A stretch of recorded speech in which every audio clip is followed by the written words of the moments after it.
Next up on WTV, a district book drive, a pet on campus. WTV's Daily Update starts now.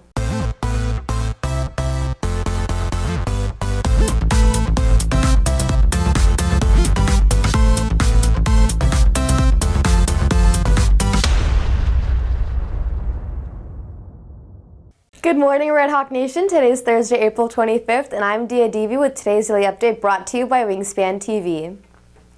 Reading is a fundamental part of a child's success in school, but it can be hard for people who can't afford to buy books or get to a library to borrow books. But there's a program in Frisco ISD to help bridge the book gap. Here's WTV's Sydney Andros with the story. For the first time, Frisco ISD is offering a program called Every Student, One Book at a Time.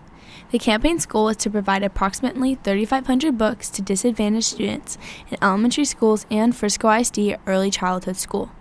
Frisco ISD is asking the community to donate books through an Amazon link found on the Frisco ISD website or in person at the Administration Building at 5515 Ohio Drive.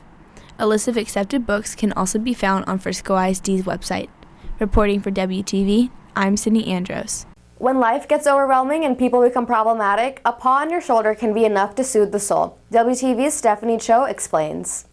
Life has its ups and downs, and the comfort of man's best friend can be one of life's greatest joys. Therapy dogs, unlike service dogs, are volunteered to train and provide affection and comfort to those who need it, such as elderly or sick. So he just basically kind of calms people down or focus their attention on something else, or even just entertaining people.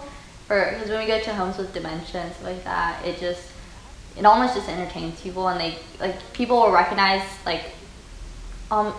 memories almost of their dog in him, and they'll be like, oh, I had this kind of dog. Sophomore Kieran Parikh and her 130-pound Great Pyrenees Falcor travel to multiple locations and events to the aid of those who need it.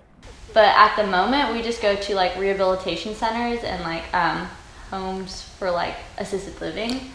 And sometimes what we'll do is we'll go to dementia and Alzheimer's. It's like a group, and it's not at the home, but they'll go separately to another place for an all-day thing, and we kind of come in as a separate part to entertain and help everyone keep everyone calm. Our main goal when we started was to get to children's hospitals. Senior citizens or people with memory loss struggles benefit from this companionship greatly.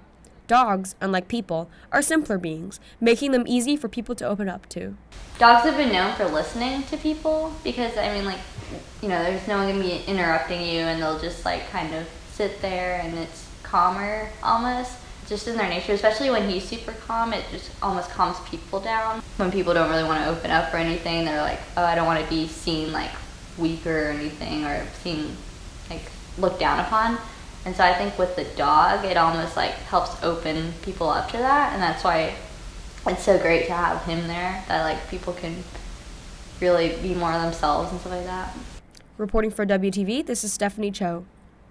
The NFL draft begins tonight with some football fans wanting to show their team spirit, and the Dallas Cowboys are offering a way to do that. For this, we go back to WTV's Sydney Andros with the story. The Dallas Cowboys are offering a way for fans to have fun and represent the team they love at the Star.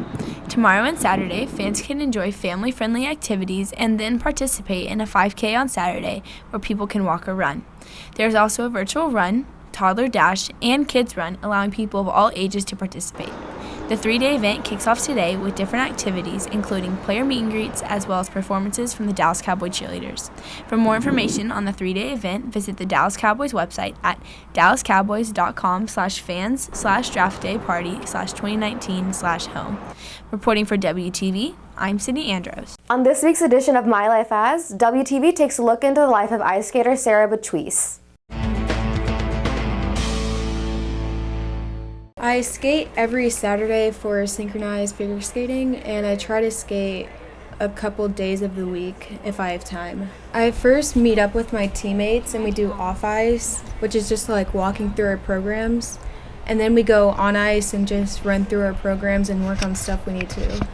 When I'm by myself, I tie my skates, and then when I go on ice, I do a warm-up, and then I just skate with my coach and try jumps and spins and footwork. I started synchronized figure skating 2 years ago, and then I started individual before that Being a part of a synchronized figure skating team is not only fun because I like ice skating, but it's like a good opportunity to be a part of a team and having like teammates who support me and stuff.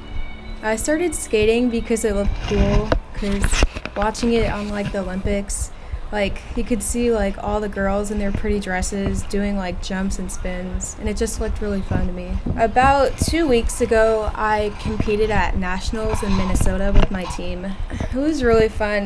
We got 3rd place in our short program and 5th place in our long program. My favorite jump is probably a combination jump. For instance, an axel, which is 1.5 rotations, and then you can put a double jump on it, which is 2 rotations. My favorite part of being a figure skater is landing something that was really hard to land before, like a jump. If you are looking for more from Wingspan, you can follow us at Liberty Wingspan on Twitter, Instagram, and Facebook, or visit our award-winning website, libertywingspan.com. WTV's Wade Glover has today's announcements.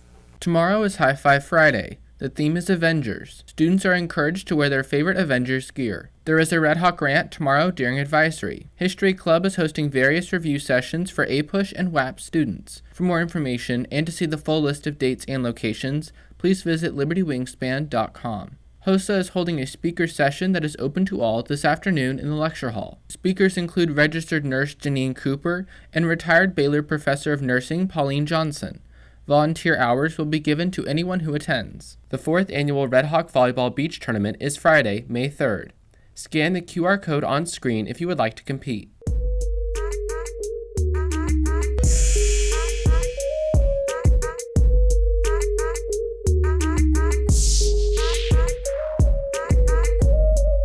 That's it for today's Daily Update. This is Divi for Wingspan TV.